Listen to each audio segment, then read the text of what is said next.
Bom dia! Toca acordar, rapazes e raparigas, e senhoras e senhores, que é para não haver aqui um problema de género, não é?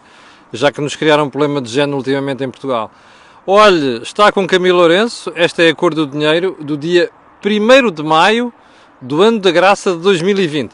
Toca a levantar para a rua, isto está tudo cheio de gente já a esta hora. Está a ameaçar um bocado de chuva, mas está calor.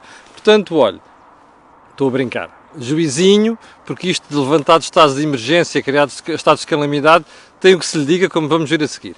Bom, um alerta que lhe quero fazer. Como já percebeu, esta semana passei a fazer o programa várias vezes na rua, como é o caso de hoje. Não tenho ninguém à volta no espaço de pelo menos 300 metros, portanto não estou a contaminar ninguém, nem corro o risco de ser contaminado. Há uma coisa que lhe quero pedir, por uma questão de civilismo e por uma questão de cidadania. A partir desta semana, a partir da próxima semana, aliás, nós vamos mudar de registro e vamos para um registro mais livre. Mas isso só vem reforçar aquilo que é o nosso sentido de responsabilidade, do ponto de vista de cidadania. Porque com este desconfinamento, feito da forma que está a ser feito, e eu não estou a criticar o desconfinamento, atenção, isto vai pôr toda a responsabilidade em cima de nós, e menos nas autoridades. Eu certo que há multas, vamos falar sobre elas daqui a bocadinho, mas atenção, porque vai depender de nós isto não descambar. E não se esqueça de uma coisa, o nosso limite chama-se 4.000 camas, ok? No Serviço Nacional de Saúde. Como eu tenho dito várias vezes, nós não podemos morrer da cura, ou seja, temos que voltar rapidamente ao trabalho, mas isto depende de tudo correr bem, depende de nós, e unicamente de nós. Porque não podemos pôr um polícia atrás de cada um de nós. Bom, vamos lá à agenda de hoje, que é horrivelmente extensa. Eu quero lhe pedir desculpa, mas quando comecei a preparar o programa ontem à noite, fiquei a pensar, bom, se calhar, olha, neste 1º de maio não tenho muita coisa para dizer. Olha, já tive que cortar uma série de temas para a agenda, como já pode ver aí pela agenda. Vamos começar por onde? Estou impressionado, feriado, 1º de maio, já temos aqui a esta hora 2.200 pessoas em direto, maravilha. Vamos começar por período da história do dia, antes do dia, por dizer uma coisa, fazer uma pergunta que ninguém tem feito. O que é que vai acontecer aos preços nos próximos meses? A procura caiu drasticamente, uma série de serviços, de bens, e, portanto, a tendência que a gente tem para pensar é, bom, quando tudo isto abrir, imagino, nos superfícies comerciais, a malta tem lá produtos, está pendurado, aquilo vai ser um vê-se-te-avias. Bom, é provável que em alguns setores e áreas isso aconteça. Mas quero lhe dizer uma coisa, não é seguro que nós venhamos a ter uma tendência geral de baixa de preços. Ainda ontem, se você for olhar para aquilo que foi a entrevista que eu fiz ao CEO, ao Country Manager da LeasePlan para Portugal, ele dizia uma coisa curiosa. A tendência nos próximos tempos no setor automóvel é, em algumas áreas do setor automóvel pelo menos, é que os preços venham a subir. E a explicação dele tem toda a razão, que é, como o custo do dinheiro está a subir, não é? Ou seja, as taxas de juros estão a subir, isto vai contaminar depois todo o resto da economia, não é só a dívida pública. Esta observação do António Oliveira Martins faz todo o sentido. E é um alerta, sobretudo para as empresas, não é? E para os particulares que estavam a pensar fazer este tipo de contratos. Ou seja, não esteja à espera de batatinhas nos próximos meses em todos os setores da economia. É um alerta que aqui fica feito. Não é só aqui, noutros setores também. Vou apostar consigo, como dentro de semanas, o preço da gasolina e do gasóleo, por exemplo, vai começar a subir. Aguardemos. Mas fica este alerta. Vamos falar de impostos que vão subir em 2020, 2021, como eu prometi ontem? Não. E eu peço desculpa. Porquê? Porque até agora só consegui ter uma ideia concreta sobre um ou dois. E eu não quero falar apenas um ou dois. Quero falar num conjunto de impostos que vão subir, alguns em 2020, outros em 2021. Não acredita? Não tenho dúvidas. Há impostos, os impostos vão subir. E, portanto, como eu estou nesse processo de confirmação, vou guardar este assunto para segunda-feira. E peço desculpa aqui, não conseguir honrar o compromisso hoje. Terceiro ponto. O consumo de gasolina e gasóleo está em queda. As diferenças são significativas. O consumo de gasolina caiu pouco mais de 5%. O consumo de gasóleo caiu... Perdão, do gasóleo caiu pouco mais de 5%, de gasolina caiu mais de 20%. Não esteja admirado, porque, como você sabe, a gasolina é essencialmente consumida por particulares e por empresas de turismo. Bom dia, seguidor da Cor do Dinheiro, ao vivo. Isto é feito num parque hoje em dia. Há aqui muita gente que... Os programas já é visto muita gente em Portugal, graças a Deus, e graças a si. Mas dizia eu, gasóleo tem a ver com transporte, não é? De mercadorias e até de pessoas, e portanto o consumo há de cair sempre menos do que gasolina. Mas atenção ao que lhe disse há bocadinho, dentro de semanas você vai ter um aumento dos preços, quase seguramente. Ponto seguinte, as medidas para o desconfinamento. Nós vamos ter, olha, desconfinamento nos centros comerciais, nas praias, nos transportes públicos, multas, vai haver multas, acho muito bem. As multas podem ir até 350 euros.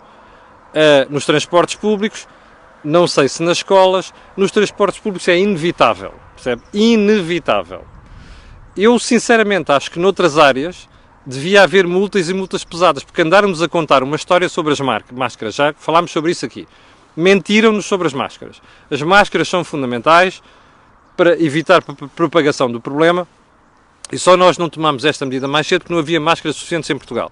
E, portanto, a senhora, a avózinha da DGS, mais a senhora ministra, andaram a fazer fretes, sobretudo a DGS que andou a fazer fretes ao governo. Isto é lamentável, vamos um dia conversar sobre isto e vamos pedir responsabilidades sobre isto um dia, mas a verdade é que é inevitável e nós precisamos ter multas para algumas situações em que as pessoas não cumpram, sobretudo em espaços muito fechados e confinados, como é o caso de transportes públicos. Deixe-me fazer-lhe uma pergunta. Já imaginou um autocarro da Carris cheio de gente? Já imaginou um autocarro do GSTCP cheio de gente? Já imaginou uma composição do metro cheio de gente? Já imaginou os comboios da linha de Sintra cheios de gente? Portanto, está a ver a dificuldade que é cumprir o problema de espaço para não haver contágio. É esse o problema, precisamente. E, portanto, em situações destas, tem mesmo que haver multas para quem não usa máscara. Nas praias, praias vai ser um sarilho, percebe? Para já a ideia só pode ter acesso às praias quem pratica desportos náuticos. Eu não sei se há um cartãozinho para quem pratica desportos náuticos para depois a polícia ver quem é que é, quem é que está a mentir, quem é que está a falar a verdade. Há uma coisa que eu sei, vai ser difícil, não é? As praias vão ser um challenge, um desafio nos próximos meses. Escolas, acho bem que se use máscaras quando voltarem às aulas do 11º e 12º ano, como você sabe, são aquelas aulas obrigatórias nas cadeiras que vão ao exame. Centros comerciais, vai ser um problema grande. Os centros comerciais vão abrir em junho, vai ser outro desafio para as autoridades. E finalmente, o futebol. Houve um amigo meu que me escreveu ontem a dizer assim: Camilo, você já reparou? O governo cedeu ao lobby do futebol. O que é que isto quer dizer? Referia-se àquela rumaria de dirigentes de topo dos 3 ou 4 grandes clubes portugueses que foram ao Sr. Primeiro-Ministro, com a Federação Portuguesa de Futebol, falar sobre o regresso de futebol. Eu acho, sinceramente, que é bom que o futebol regresse, à porta fechada. Não sei se devia ser agora no final de maio ou mais para junho, não sei. Acho bem que o futebol regresse à porta fechada. Não se pode ter futebol à porta aberta, mas dizia ele, Camilo, o risco é muito grande, porque as pessoas aqui lá contacto físico, depois o risco é grande, mas também há o risco é grande nos transportes públicos, o risco é grande nos centros comerciais e por aí adiante. Eu, sinceramente, se conseguirmos criar alguma situação de isolamento no futebol, eu acho que é preferível e acho que é mais honesto do que andar a arranjar outras soluções administrativas para resolver aquilo, quem é o campeão, quem é que não é. Até por outra razão. Como já percebeu, o futebol está a passar uma dificuldade enorme. Eu vou falar sobre o assunto na segunda-feira. Há clubes a pedir adiamento de pagamento de obrigações, percebe? E a única forma de não evitar que o futebol vá como o resto da economia por aí abaixo é garantir que regressam os jogos, mesmo sem gente, porque sempre se conseguem os patrocínios comerciais e também as receitas de transmissão televisiva, que nós falávamos aqui antes de ontem, a propósito da suspensão de pagamentos por parte da Altice. Os apoios para quem fica com os filhos em casa vão se manter até ao final de maio, acho muito bem. E eu, sinceramente, acho que em alguns casos deviam se manter até ao final de junho.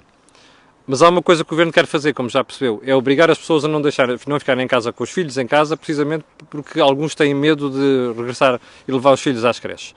Mas eu acho que já é um bom apoio para os pais que tiverem a ficar com os filhos em casa, continuar a receber esses apoios durante o mês de maio. Está cheio de mosquitos, como já percebeu, não é? Último ponto. Acho que vou deixar para segunda-feira, tem muito que se lhe diga. O desempenho da doutora Ana Mendes Godinho, a atual Ministra do Trabalho e da Segurança Social. Eu acho que, lembra-se que eu disse aqui no início, quando ela transitou do turismo da Secretaria de Estado para o Ministério da Segurança Social, que ela ia ter um sarilho pela frente. Ela é uma pessoa política, gosta de política e quis continuar na política, mas eu acho que ela cometeu um grande erro. Porque o Ministério da Segurança Social e do Trabalho não é um ministério fácil, tem uma série de alçapões pelo meio, acho que ela não está preparada para aquilo e acho que ela não percebe o suficiente do setor. E não sei se está a documentar e a estudar rapidamente as matérias para poder pronunciar-se e falar sobre elas e lidar com elas como precisava de o fazer. Há uma coisa que eu quero dizer. Já reparou como quase ninguém está a falar do impacto de toda esta marmelada na Segurança Social? Eu tenho o assunto lá mais para a frente, vou deixar lá mais para a frente, mas fica este alerta. Já reparou? Não há jornalistas a fazerem perguntas ao Governo sobre a Segurança Social, nomeadamente sobre as pensões. Eu sei uma coisa. O antigo Falinhas Mansas, o antigo Ministro do Trabalho, o Falinhas Mansas número 1, Vieira da Silva, antigo Ministro do Trabalho, andava para encher a boca com a Segurança Social está mais sustentável, tem mais de 20 anos, não sei quanto sustentabilidade. Ana Mendes Godinho chegou lá e fez a mesma disparate. Lembra-se eu ter dito aqui, calassem a boca? Está a perceber? Você quer apostar comigo qual é o rombo que vai levar a história da sustentabilidade das pensões? Quer apostar comigo? Oportunamente falaremos sobre isso. Bom, vamos então à agenda de hoje. Uma agenda muito longa, como lhe disse.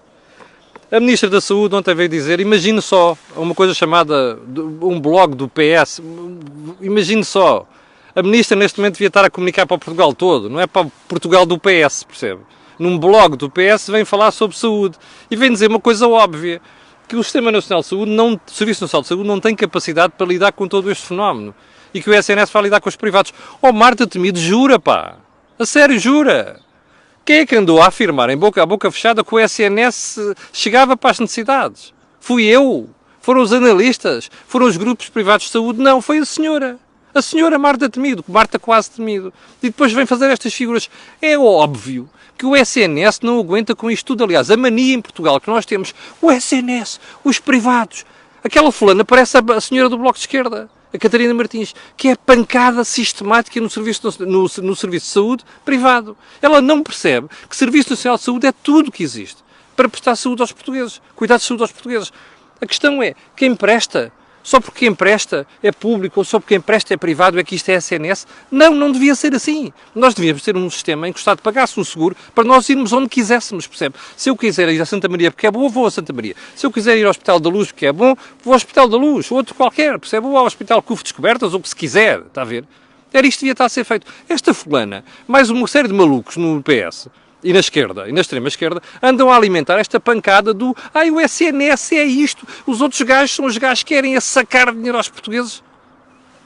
Pois, pela boca morre o peixe. A senhora Ministra acabou de reconhecer que o Serviço Nacional de Saúde não chega para as encomendas e que tem que contar com os privados. Mas há uma pergunta que tenho para fazer, que é a número 2. Então, espera aí, mas porquê é que toda esta maluquice? Aliás, aquela fulana do Bloco de Esquerda, a própria Ministra, não sei quantos temos de estar preparados, andaram os últimos meses a debitar baboseiras. Se temos de estar preparados para ir requisitar os serviços privados se for preciso. Não é preciso, Sra. Ministra, não é preciso, Catarina Martins. Os privados sempre se disponibilizaram para prestar os serviços nesta área a quem precisasse deles. Percebe? Portanto, vir dizer isto agora é uma verdade lapaliciana. Eu tenho pena é que esta fulana que andou a encher a boca, percebe, com assumidamente de esquerda, como ela dizia, quando chegou lá. Sim, o Governo e as opções de saúde são assumidamente de esquerda. Depois dá estas baboseiras, percebe, e estes disparates, quando descobrem que afinal a ideologia bate com a fuça na parede, percebe. A ideologia na saúde bate também, como noutras áreas, com as fuças na parede. A Ministra acabou de bater com o focinho na parede, desculpa a expressão, com as fuças na parede, está a perceber? Por causa da pancada dela do SNS, os privados e o raio que aparta. Percebe? O raio que aparta. Vou repetir. Bom, terceiro ponto. Já agora uma coisa. Gostava que a senhora Ministra se pronunciasse sobre o recurso aos serviços da saúde privada. Pergunta, de Jorge Ribeira. O Ministério da Saúde está disposto a pagar os custos ou não? Há uma coisa fantástica, que há umas semanas ouvi a senhora Ministra a dizer que não ia pagar os custos da saúde quem recorreu, a propósito da Covid-19, ao setor privado. Eu não sei das quantas, aquilo que são custos muito elevados. Eu quero-lhe fazer um desafio. E vou fazer um desafio aos meus colegas jornalistas que normalmente vão àqueles briefings do Ministério da Saúde. E tenho muita pena, vou falar da entrevista ao Primeiro-Ministro a seguir, que ontem os jornalistas não tenham feito esta pergunta ao Sr. Primeiro-Ministro. A pancada do Estado é dizer assim, os privados são caros. O Estado presta de borla. Não presta nada de borla. O custo de uma cama no hospital público não fica longe, pelo contrário, do custo de uma cama no hospital privado, percebe? Isto é uma mentira que andam a contar aos portugueses há uma porrada de anos. É mentira. O custo de uma cama no hospital público e no hospital privado é muito próximo um do outro, percebe?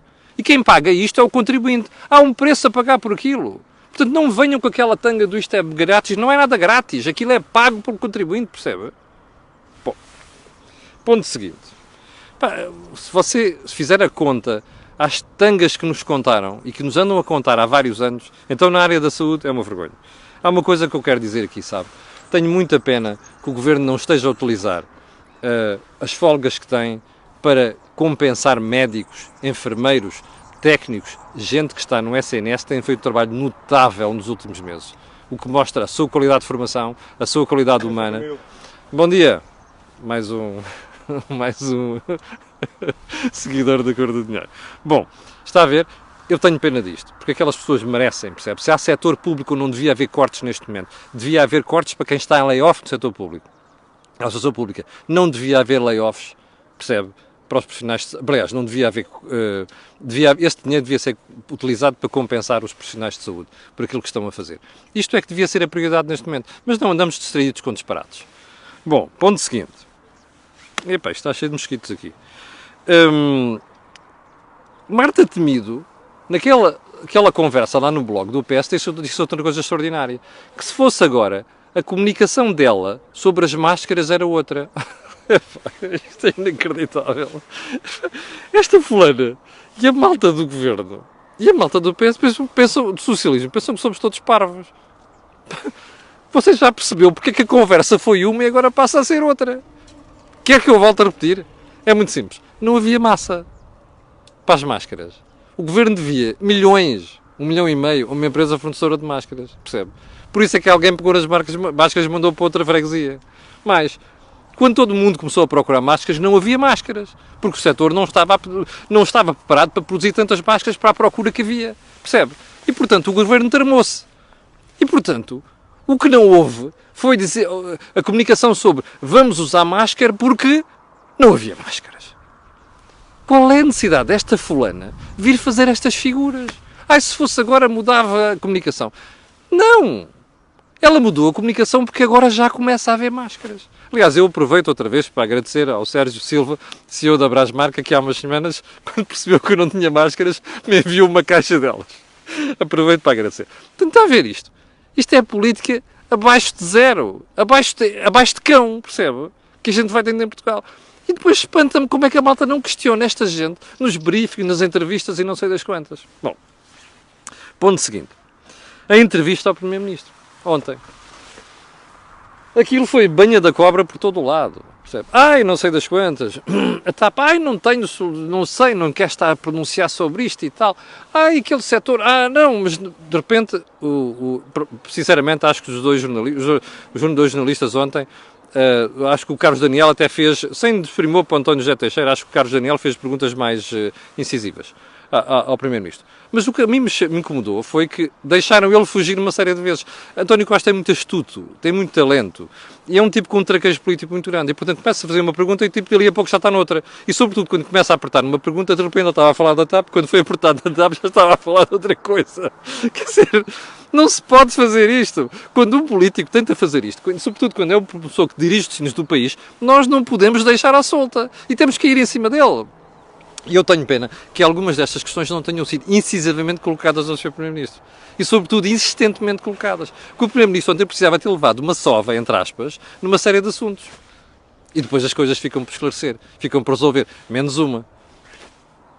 O mundo mudou 360 graus em 2 meses. Deixa-me lá ver, 360 graus. Não consigo virar 360 graus. Volta e paro aqui. Ó Sr. Primeiro-Ministro, o mundo não mudou 360 graus. Mudou 180, percebe? Bom, mas já agora uma coisa. Você recorda-se que há 2 meses, quando começou a crise, eu disse-lhe aqui que o Governo ia dizer que o mundo mudou em 15 dias. Estava a gozar com o Sócrates, não é? O Sócrates é que inventou que o mundo mudou em 15 dias. Não mudou nada. O que mudou foi em 15 dias baixos disparates que o Sócrates fez a seguir. E que fez com que nós dessemos com os bolinhos na água. Ou seja, aumentou a despesa quando nós precisávamos ter cortado a despesa. Bom, desta vez Eu disse-lhe, o mundo também vai mudar. Só me enganei na data. Disse-lhe que era 15 dias. Estava a gozar, obviamente, com o Sócrates. O Primeiro-Ministro acaba de dizer e comunicar ao país que o mundo mudou em 2 meses. Bom, o mundo mudou. Mudou. Sabe qual é a diferença? Exatamente como mudou em 2008 e 2009. A única diferença é só um por maiorzinho. Sabe qual é? É que nós não estávamos preparados. Está a ver a diferença? Temos a pancada. Bom dia. Temos a pancada. Muito obrigado. Bom dia. Apoiantes da cor do dinheiro. Bom, como lhe dizia eu, o problema é que há países que tinham feito trabalho de casa nas finanças públicas. Nós não fizemos. Percebe? Nós temos uma dívida que vale o nosso produto mais 18%. E vamos ficar com uma dívida que vale o nosso produto mais 40%. Está a ver? Houve outros que fizeram um grande trabalho de casa. Sim, a Holanda foi um deles. O primeiro-ministro holandês, depois daquele desaguisado, quando veio dizer nós tomámos medidas difíceis nos últimos 10 anos, é verdade, vá ver. Portanto, esta é que é a diferença. E aqui é que eu tenho pena que os jornalistas não tenham sido chatos com o Sr. Primeiro-Ministro. É que esta malta desculpa-se sempre com os outros. Ai, não sei das quantas. Pois, é verdade, desta vez a crise é para todos. Da outra vez foi mais para uns do que para outros. Mas o problema é este, é que as crises vão acontecer sempre. Quantas vezes dissemos aqui? O que nós podemos fazer não é evitar uma crise. O que nós podemos fazer é estar mais bem preparados para enfrentar essa crise. Ora, isso foi o que nós não fizemos. E eu tenho pena, sinceramente, que eles não tenham encostado o Primeiro-Ministro às cordas, tunga, entre aspas, obviamente, não é? Para obrigá-lo a reconhecer que ele falhou na preparação, percebe? E teve 6 anos fantásticos para fazer isso, não é? Havia dinheiro para fazer borlas a toda a gente. A questão é essa. E esse pormenor falhou na entrevista. Bom, tenho que convidar um dia o António Costa para dar uma entrevista aqui à Cor do Dinheiro, que é para ver se eu entalo um bocadinho. Bom, ponto seguinte. Ih, meu Deus, quanto tempo já passou? 22 minutos. Estado de calamidade, que é o que nós temos neste momento. Eu já lhe expliquei a diferença entre o estado de calamidade e o estado de emergência. Há uma coisa que nós sabemos. O estado de calamidade depende essencialmente do governo. Mas há algo que lhe quer fazer, porque quero perguntar aqui. Quanto tempo é que vai demorar? Você sabe? Eu não sei. Dá muito jeito ao governo fazer isto. Sabe porquê? Porque fica com as mãos livres para governar como se estivesse quase em ditadura. Percebe? Portanto, eu não gostei do segundo estado de emergência. Ainda ontem disse isso na RTP, no programa do Jorge Gabriel e da Sónia Araújo. Eu não gostei do segundo estado de emergência, porque acho que já foi o aproveitamento político, percebe, para o governo fazer coisas que não podia fazer em tempo normal. Também não gosto muito de estados de calamidade. Sobretudo porque eu não sei quanto tempo é que isto vai demorar. E porque isto fica nas mãos do governo essencialmente. E, portanto, dá latitude para fazer uma série de coisas, inclusive a disparates e inclusive a fazer coisas que o Estado não faria em condições normais, percebe? Como dar a meter o Estado em tudo quanto é a economia. Nunca se esqueça de uma coisa, quanto mais o Estado mete na economia, mais você paga, ok? Impostos. Não se esqueça disso, nunca se esqueça disso. Foi outra coisa que eu lembrei ontem na RTP.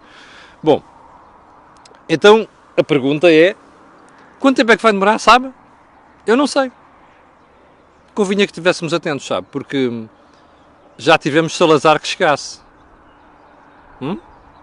Já tivemos Marcelo Caetano que chegasse. Embora eu acho que Marcelo Caetano era um menino de cor comparado com alguns destes senhores. É verdade. Bom, um dia falaremos sobre isso. Ponto seguinte. A zona euro caiu 3,8% no primeiro trimestre deste ano. Primeiro trimestre. Janeiro, fevereiro, março. Apanhou uma pontinha da crise. 3,8% de tombo. A Barbie, mais conhecida por Christine Lagarde, presidente do BCE, ontem dizia que o BCE prevê que caia entre 5% a 12% no conjunto do ano. Ouviu bem? Como nós estamos num dos países que vai ser mais afetado por isso, até por causa do turismo, se você já pode ter uma ideia do que é que pode acontecer em Portugal. Sim, é para lá que vão 73% das nossas exportações. Dá uma ideia. Mais um espectador da Cor do Dinheiro. Isto fazer em público tem estas desvantagens. Bem, deixa-me perguntar-lhe uma coisa. Sabe quanto é que caiu Espanha no primeiro trimestre? 5,2%. Sabe o que é que quer dizer? Espanha é o nosso principal cliente. Está a ver o impacto que isto vai ter em Portugal. Lembra-se da primeira previsão de queda do produto de Portugal? 3,7%. Lembra-se? Ui, onde é que isso já lá vai?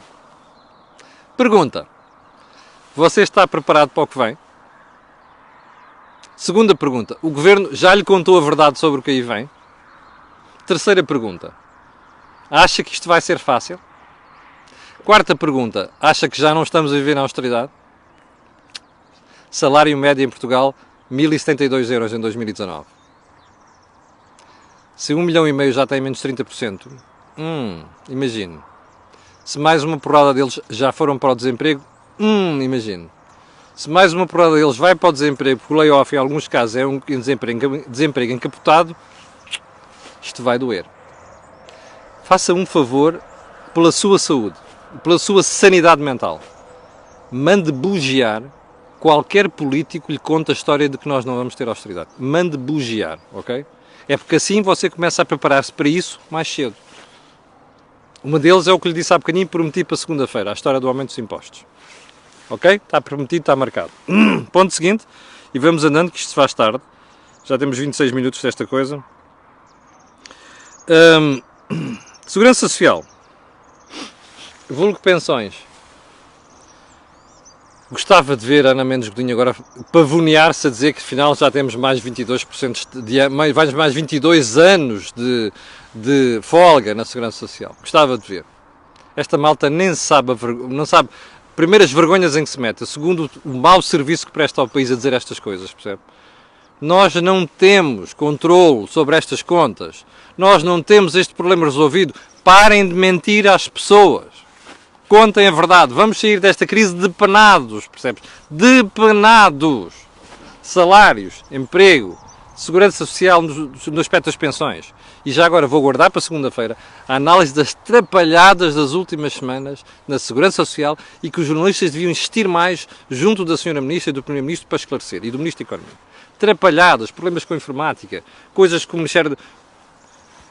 Há empresas a receber notas para pagar multa porque não pagaram o TSU até 20 de março, quando o próprio Governo adiou a data, percebe? Isto é uma vergonha. Não há qualificativo possível alternativo para isto a não ser vergonha. Chegamos ao final da Cor do Dinheiro, dia 1º de maio. Como sabe, eu não faço feriados destes, e muito menos este, é dia de trabalhador, eu estou a trabalhar. E vou trabalhar o resto do dia. Quero agradecer às 6.000 pessoas que estão em direto. Quero pedir a estas e às outras que vão ver aquilo que peço sempre, colocarem um gosto e fazer partilha nas redes sociais. Já sabe porquê? Aquilo que você ouve aqui, não ouve em mais sítio nenhum. Obrigado, com licença, tenha um grande fim de semana. Atenção, não exagere, não faça disparates. Segunda-feira às 8 da manhã, cá estarei para você levar comigo outra vez. Obrigado, grande fim de semana.